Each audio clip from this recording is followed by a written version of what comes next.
En Syrie, tournant significatif dans le conflit qui ravage le pays depuis 2011. En vertu d'un accord de cessez-le-feu, les rebelles ont accepté d'évacuer la ville de Homs, qui revient donc dans le giron du régime d'Assad. Maxime Pérez.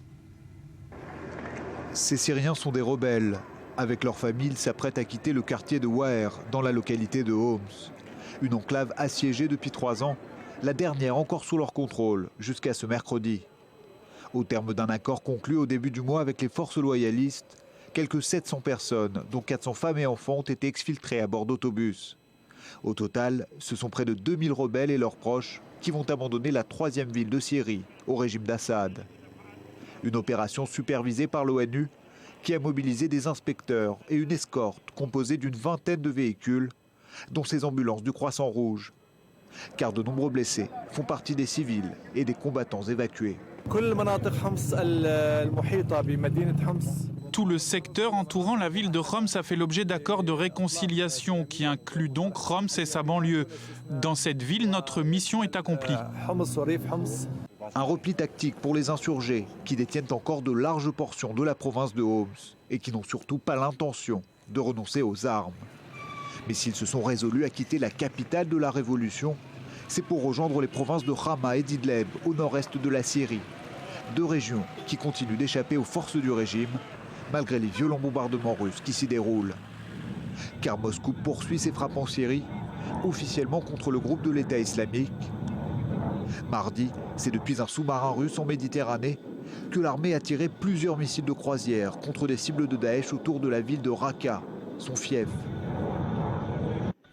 D'après le ministère russe de la Défense, les États-Unis qui mènent leur propre campagne de bombardement en Syrie et Israël auraient été prévenus que des frappes seraient effectuées depuis un sous-marin. En marge de ces attaques qui renforcent la panoplie d'options militaires engagées en Syrie, les chasseurs russes ont effectué près de 600 sorties aériennes au cours des 3 derniers jours. 600 sorties aériennes pour un total de 300 cibles identifiées et détruites.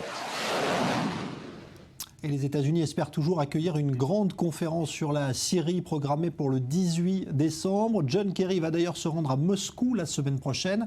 En attendant, c'est à Riyad, en Arabie Saoudite, que l'opposition syrienne tente de se rassembler. Elsa Mourgue. Dans cet hôtel ultra surveillé, une énième réunion sur la crise syrienne, mais qui cette fois ratisse très large. 65 représentants d'opposants politiques, groupes armés et islamistes radicaux syriens ont été conviés en Arabie Saoudite pour tenter de trouver une position commune. Objectif, négocier ensuite avec le régime de Bachar al-Assad. La plupart des opposants ont leur comité représenté ici. On arrive donc à communiquer. Globalement, nous avons la même vision du processus de transition avec une solution politique. Donc, nous sommes sur la voie du consensus. Seul absent, les organisations qualifiées de terroristes par Riyad, comme Daesh et le Front al-Nosra, branche syrienne d'Al-Qaïda. Même si des groupes djihadistes comme Jaïch al-Islam, soutenus par l'Arabie Saoudite, ont confirmé leur présence. Autres grands absents, les Kurdes, qui malgré leur large présence sur le terrain, notamment dans la lutte contre Daesh, n'ont pas été invités. Cette réunion à huis clos devrait se terminer jeudi. Pierre angulaire de ces négociations, le sort de Bachar al-Assad. Certains groupes pourraient réclamer le maintien du président syrien durant la transition, comme le souhaitent l'Iran ou la Russie. Cette réunion de l'opposition syrienne se fait dans le cadre d'un vaste processus international relancé fin octobre à Vienne par 17 pays et des organisations internationales. La réunion de Vienne a fixé un calendrier, une rencontre à compter du 1er janvier entre opposition syrienne et régime de Damas, un cessez-le-feu, la formation d'un gouvernement de transition dans les 6 mois et l'organisation d'élections d'ici à 18 mois. Et puis toujours à propos de la Syrie, il y a cette vidéo pour dénoncer les exactions du groupe État islamique qui émane d'un autre groupe rebelle. Et c'est ça qui est étonnant, Cyril Lamar. Oui, Jean-Charles, à première vue, la vidéo qui va apparaître sur vos écrans n'a rien de très original. La machine de propagande de Daesh en a déjà fabriqué des dizaines, voire des centaines sur vos réseaux sociaux. On y voit des otages en combinaison orange, pieds, mains liés, dernière marche macabre avant d'être exécutés par leur geôlier. Des djihadistes sanguinaires de l'État islamique, quelque part dans le désert syrien. On les voit à genoux, c'est l'ultime respiration pour les victimes. Les bourreaux vont se charger dans un instant, vous allez le voir. On va s'attendre à voir du sang. Et là, coup de théâtre.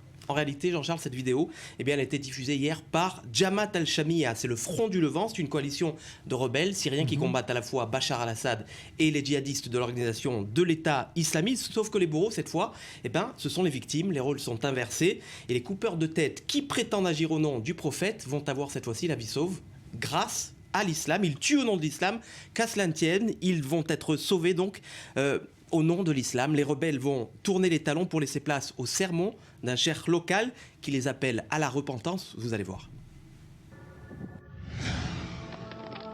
يا شباب الإسلام لسنا هواة قتل لسنا هواة ذبح لسنا هواة رعب وإرهاب